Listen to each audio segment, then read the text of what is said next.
नमस्कार दोस्तों। वास्तु शास्त्र के अनुसार कुछ पक्षी अगर घर में आते हैं तो इसे अपशगुन माना जाता है, पूरे परिवार में बर्बादी का कारण बनते हैं। ये कुछ पक्षी शास्त्र के अनुसार ऐसा माना जाता है। कुछ पक्षी अगर आपके घर में अचानक आ जाते हैं तो पैसों का खर्च ज्यादा बढ़ जाता है। ये पक्षी पैसों के सूचक माने जाते हैं। आपके घर में अनावश्यक खर्चे बढ़ जाते हैं, पैसा पता ही नहीं चलता है कहाँ खर्च हो रहा है, और आपके घर में बीमारी बढ़ जाती है। आपके घर में जितने भी लोग होते हैं सभी में लड़ाई झगड़े बढ़ जाते हैं, एक दूसरे से लोग नफरत करने लगते हैं। कुछ ऐसी बातें हैं जो इन पक्षियों के आने से हमारे घर में हो जाती हैं। वास्तु शास्त्र के अनुसार शास्त्र कहता है अगर आपके घर में ये पक्षी अचानक से दिखाई देते हैं तो आपके घर में बर्बादी पक्की है, कंगाली पक्की है। अगर आपको अपने घर में कंगाली नहीं लानी है, बर्बादी नहीं लानी है, तो ये पक्षी आपके घर में नहीं आने चाहिए। अगर आपके घर में भी ये पक्षी आते हैं तो आज ही सावधान हो जाइए। चलिए जानते हैं कौन से वो पक्षी हैं जो घर में आने से बर्बादी का कारण बनते हैं, कंगाली का कारण बनते हैं। नंबर 1 पक्षी की बात करें तो वो है दोस्तों कबूतर। जी हाँ, आपने सुना होगा कबूतरों को दाना दो या गेहूं चुंगाओ या अनाज चुंगाओ, शुभ माना जाता है। जी हाँ, ये शास्त्रों में कहा गया है पक्षियों को दाना चुंगाना शुभ माना जाता है। वहीं अगर ये पक्षी आपके घर में आता है, इसका घोंसला आपके घर में है, तो ये अपशगुन माना जाता है। उसी शास्त्र में ये लिखा गया है कि इस पक्षी का घर में आना और घर में घोंसला बनाना अपशगुन माना जाता है। उसी शास्त्र में ये भी लिखा गया है अगर इस पक्षी को दाना डालोगे घर से बाहर जाके तो अपशगुन नहीं माना जाता और ये अच्छा माना जाता है। तो दोस्तों आपके घर में इस पक्षी का आना अपशगुन माना जाता है। आपके घर में ये पक्षी आता है तो क्लेश बढ़ती है, घर में बेरोजगारी आती है, साथ ही साथ आपके घर में हमेशा पैसों की तंगी बनी रहती है। आपका पैसा कहाँ जाता है ये भी आपको पता नहीं चलता। ये सब इस पक्षी के घर में आने से होता है। दोस्तों होता कुछ यूं है कि आपके घर में जितनी भी सकारात्मक शक्ति होती है वो नष्ट हो जाती है। इस पक्षी के आने से नकारात्मक शक्ति बढ़ जाती है। इस कारण से आपके घर में जो भी नकारात्मक चीज होगी वो ज्यादा बढ़ेगी, ऊर्जा ज्यादा होगी उसकी।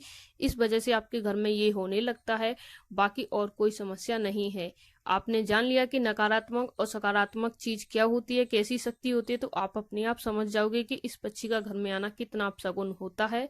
और देखिए दोस्तों, घर से बाहर इस पक्षी को कितना भी दाना डालो लेकिन घर में इस पक्षी को कभी भी आने नहीं देना है। आपको एक चीज याद रखनी है, अगर तरक्की करनी है जीवन में तो इस पक्षी को घर में कभी नहीं आने देना है। चलिए दोस्तों दूसरे पक्षी के बारे में जान लेते हैं, वो है दोस्तों कौवा। जी हाँ, आपने सुना होगा कौवा घर में आता है तो अच्छा माना जाता है, कौवा घर में बैठ के चला जाता है तो अच्छा माना जाता है। लेकिन दोस्तों अगर कभी कभी कौवा आपके घर आता है तो ये अच्छा माना जाता है। प्रत्येक दिन कौवा का आना, आपके घर पे आके ही उसका चीखना और कौवा का चिल्लाना, आपके घर के ऊपर ही उसे घूमना, ये अपशगुन के संदेश होते हैं। ये अपशगुन माना जाता है, शास्त्र में बताया गया। इसलिए अगर आपके घर पे कौवा आता है तो उसे थोड़ा उड़ा दीजिए, भगा दीजिए। कौवा का घर पे आना अपशगुन माना जाता है। शास्त्रों में कहते हैं जिस घर में कौवा आता है उस घर में हमेशा अशांति रहती है, शांति नहीं रहती है। हमेशा उस घर में लोगों के माइंड जो होते हैं अशांति की ओर जाते हैं, शांति की ओर नहीं जाते हैं। इसलिए हमेशा आपको ध्यान रखना है, इस पक्षी को घर में नहीं आने देना। अगर आपके घर में कौवा आता है तो आप इस पे कोई उपाय कीजिए और कौवे को घर में नहीं आने देना है आपको। अगर आप ऐसा करते हैं तो आपके घर में अशांति नहीं फैलेगी, हमेशा शांति बनी रहेगी, खुशहाली बनी रहेगी। घर में जितने भी क्लेश है वो एकदम खत्म हो जाएगी, शांति और शांति रहने वाली है। अगला जो पक्षी है वो है दोस्त उल्लू। हर कोई कहता है उल्लू माँ लक्ष्मी का वाहन होता है, इसे घर में आना अपशगुन माना जाता है, माँ लक्ष्मी का प्रवेश माना जाता है।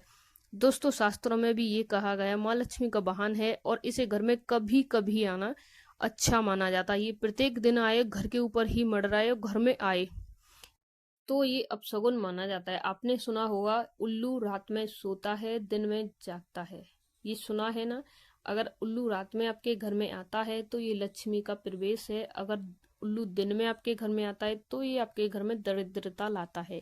दरिद्रता आने का मतलब है आपके घर से लक्ष्मी नष्ट हो जाएगी और दरिद्रता भर जाएगी। तो ये इसलिए आपको उल्लू को घर में नहीं आने देना है। कभी कभी आता है तो चलेगा, लेकिन प्रत्येक दिन उल्लू आपके घर में आता है तो इससे आपके घर की लक्ष्मी नष्ट हो जाएगी। माता लक्ष्मी आपके घर में कभी प्रवेश नहीं करेंगे, इसलिए उल्लू को अपने घर में नहीं आने देना है। अगला जो पक्षी है उसके बारे में जान लेते हैं। कौन सा ऐसा पक्षी है जिसके घर में आने से आपके घर में हमेशा क्लेश बनी रहती है। वो है टिटहरी। दोस्तों टिटहरी का नाम आपने सुना होगा, देखा भी होगा। टिटहरी अगर आपके घर में आती है, वैसे वो किसी के घर में नहीं जाती है, अन्यथा कभी अगर वो आपके घर में अचानक से आए और घर के ऊपर ही चीखने लगे तो ये अपशगुन होता है। जी हाँ दोस्तों, आपको कुछ ऐसी खबर मिलने वाली है जिसे आपके दिल में एकदम दर्द उठेगा, आपको हमेशा दुख मिलेगा। टिटहरी आपके घर पे मंडराती है, घूमती है, चीखती है तो हमेशा अपशगुन होने का संदेश होता है, इसीलिए टिटहरी घर में आना अपशगुन माना जाता है। टिटहरी कभी भी किसी पेड़ पर नहीं चढ़ती, किसी भी घर में नहीं जाती है, बैठती नहीं है। अगर बैठ भी जाती है तो वहां पे बहुत बड़ा अपशगुन होता है। इस बात को शास्त्रों में कहा गया है, दिखाया गया है। दोस्तों ये थे कुछ पक्षी जो घर में आए तो अपशगुन माना जाता है। वहीं दोस्तों ये जो शुभ पक्षी है अगर आपके घर में आता है तो आपके जीवन के जितने भी कष्ट है मिट जाएंगे। अगर आप इसे दाना खिलाते हैं, चिड़िया चिड़िया आपके घर में आती है, दाना पानी खिलाते हैं, पिलाते हैं और इसका घोंसला आपके घर में है तो आपके सारे जीवन के पाप नष्ट हो जाएंगे। इस भी जीवन के, अगले जीवन के, जब भी जो भी पाप किए सब नष्ट हो जाएंगे चिड़िया के दाना खिलाने से।